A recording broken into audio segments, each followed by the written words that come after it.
Just one of those chat GPT things right here? Yes. Huh?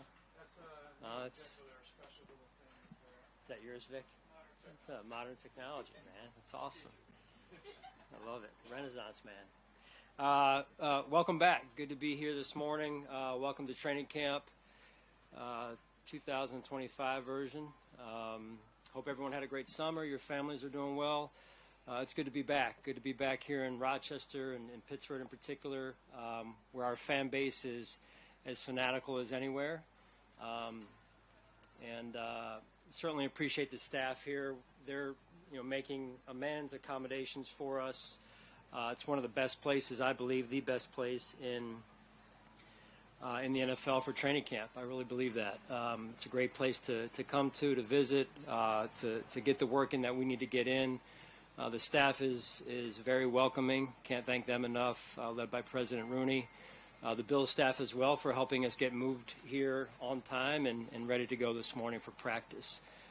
Look forward to seeing our fans out here. They travel from all over, and they make the environment that it is, and it's special. So we wouldn't have it any other way. Got a couple of quick heads-ups for you in terms of injuries as we head into this morning's practice.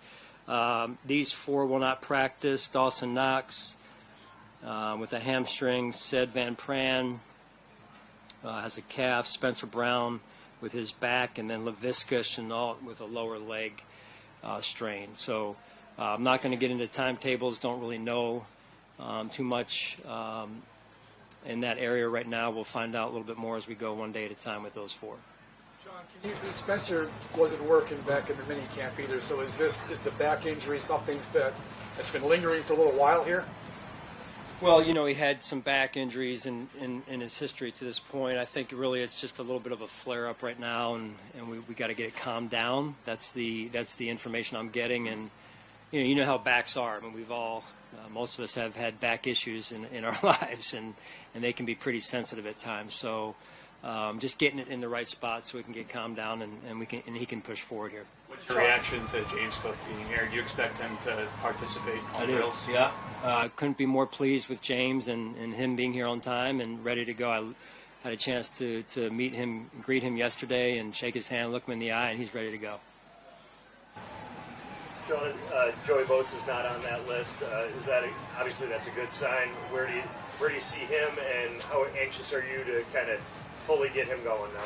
Well, we had a number of guys that spent quite a bit of time following the OTA and minicamp period in the spring, getting themselves healthy, right? Spending extra time in Buffalo, staying there until they felt healthy enough to leave and then go train on their own, Joey being one of them. So, again, couldn't be more happy with the work that he's put in to come back healthy and ready to go. And we'll have a rep plan for him and a way to manage things to the best of our ability to try and keep him as healthy as possible, and we look forward to watching him out there this morning at practice. Sean, how do you handle we can see it here already with NFL films here and the Hard Knocks shirts and stuff like that. Now that it's here, how do you handle the extra scrutiny and the chance to expose some blessings and perhaps some warts, over these next 3 weeks? Like my bald head, you mean? I think people know that already, John. No, it's what happens when you've had success. People want to kind of see what's behind the curtain a little bit. The important thing for us is that we can, while we're here, and you know this, you've been with us, is build that connection and build that trust that is so important to building the chemistry that we need. And we have about 2.5 weeks here, and then another 3.5 weeks, at home in that period of training camp, and it's critical that we build a strong foundation. We have nothing to hide. We are who we are. I think the cool part about this is, people see us on Sunday, they see us on game day. Now they get a chance to see that what we do on Sunday is exactly what we do Monday through Saturday. And I think that's the cool piece about it. The increased noise, if you will, is maybe in some ways good practice for us to really hone in and focus and get our focus where it needs to be. Hey, Sean, you have Hoyt and Larry O with the suspensions. How do you think you'll manage them? Knowing you got to keep them ready, but also get ready for week one? Yeah, something we'll have to manage. To your point, it's going to be a day-to-day type of deal, managing that, because there's probably going to be some bumps and bruises that come up along the way. In particular, at that position, it's one of the interior line positions, and so we're just going to have to stay on top of it.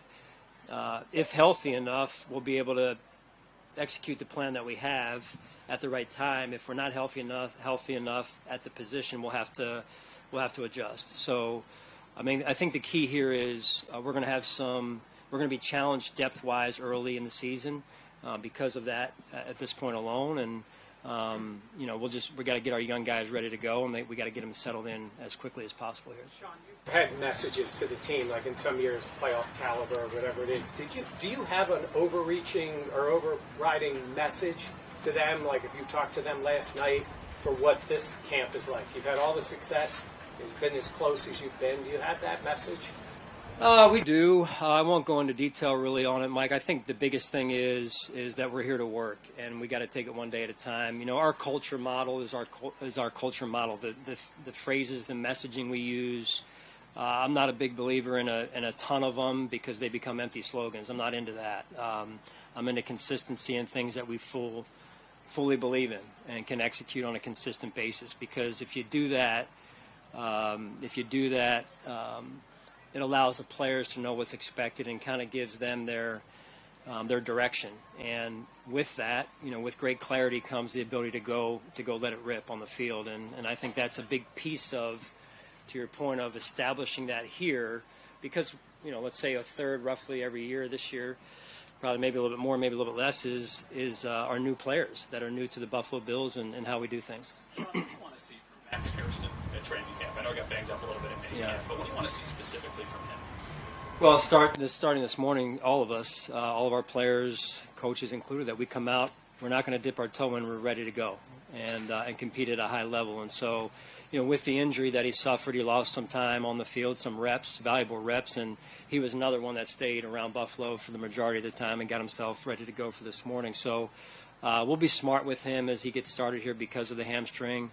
But the biggest thing is that he gets going and gets settled into the defensive system and plays fast. There's going to be some mistakes. These are young players, and that's an important piece of it. You can't be going out there afraid to make a mistake. You got to go for it, and we'll make the corrections, in the meeting after. Another guy not on the pup list is Cole Bishop. He did miss some time in the spring. What have you seen from him, health-wise and football-wise? Same. I guess I'm going to press play again on this. It's he stayed in Buffalo for the majority of the time, got himself healthy, and looks ready to go. He knows the challenge that's in front of him. He's expected to step in and do a great job for us. And Cole's a great young man, very conscientious, works extremely hard.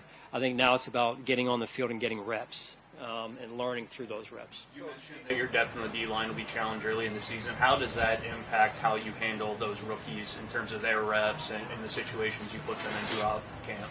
Well, it's important. I mentioned to him last night, it's we're here to work. We're here to keep the main thing the main thing. That was said to the whole team, in particular the rookies.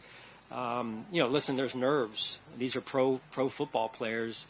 But I can tell you there's nerves. There's some anxiousness in that meeting this morning. And then when they take that field, the biggest thing they got to know is they have what it takes. If you don't believe that, it's never going to work. And so that belief in oneself, that knowing that you have what it takes is the start, and you got to be consistent with it. And so we as coaches have to help in that regard. And, yes, bringing them on, onboarding them the right way. It's not going to be easy. It's a combination of love and truth. But the sooner they get comfortable, the sooner we see them become the best versions of themselves, and the sooner they add to our football team. Dion Walker limited at all? I'm sorry? Dion Walker, is he limited at all? You asked about Dion is not limited. He is off the rep management that he was on in the spring. He feels great. The back is the back. From what I'm told, it's when you hit in particular, it's going to take some impact there. So we'll see how he and we can manage that as we move forward through those days. Sean, you obviously had a very successful offense last year. You added a couple of veteran receivers. Palmer and Moore. Can you talk about the skill sets and the things, the dimensions you think they might add to your offense this year? Well, you mentioned Palmer and Elijah. I mean, those are two good players, quality players that have been around the league a little bit, and it's funny. Sometimes guys catch fire when they come here, and I'm looking forward to watching those two play real football now, not what was happening in the spring. They're two quality young men, and I think they're going to be really good players for us, really good for our culture. They each bring a little bit of a different personality to the team, to the table, and the mix, and that's good for us as well. Take two more, please. Hey, Sean, a little off topic. Mark Levy turns 100 in the next couple weeks. He said that you don't need his advice. I'll take any advice he wants to give me. How much have you appreciated his counsel through the years? It's been huge. I mean, he's a legend in the NFL overall, number one, but in particular in Buffalo. And he has sat in the chair that I currently sit in, and I respect that a great deal. And it's real easy for a coach that has done and accomplished what he has to not want somebody else to challenge that, right, and to not help them. But he's been more than helpful, more than welcoming to me and my family. It's been great to get around him and his family, and it's one of the great, to me, honors of coaching for the Buffalo Bills is to follow a coach like Mark Levy. Very good. Thank you.